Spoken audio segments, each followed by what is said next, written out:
Yeah, this is what's happening in my 8th grade Texas RLA class. I've been teaching over 20 years, and we are working on our ECRs today. And so what I did is I pulled, and I think that you're going to like this, and the kids need to see this. This was an English 1 prompt. Remember, I teach 8th grade. So this was an English 1 prompt a couple of years ago. It's Parnassus on Wheels. But the reason that I pulled it is because kids don't like to read everything. Like, they just like to start at the story and read. And if you don't read this top part, when it's talking about a van, you miss this is a horse-drawn wagon. And then they're lost as goose. Like, they can't even function after that. So I have them read it silently. I give them 5 minutes, read it, and then we kind of talk about it. And then I have them tell me what the picture of the van is in their brain. And everybody's got this souped up, home on wheels, you know, all this stuff. Like a modern day van. And then I have them go read this.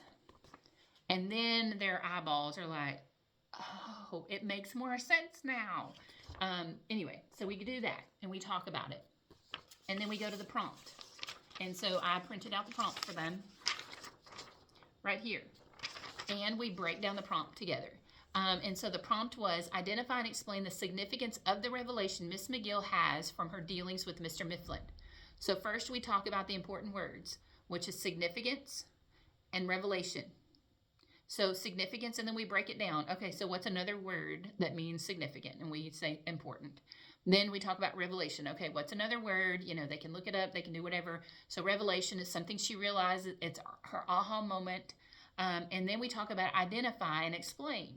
So I have this framework. It's up in my... just lost my train of thought. It's up in my link under classroom printable resources, and so we use the framework, and we start right here at the top. What is the question asking you? We've already determined if it's a informative, argumentative, correspondence, and we've done that. And so then we go ahead, since it's not an argumentative, we mark off our counterclaim, because in 8th grade we have to put a counterclaim. So we put, what is the question asking you? And we identify. First, we're going to identify the revelation or the realization or our aha moment, and then we're going to explain why that's important. So they put that up here. And then after they put that up here, then I have them come down and we do our controlling idea, which is really just restating and answer the question. They have to be able to answer the question to get points on the star.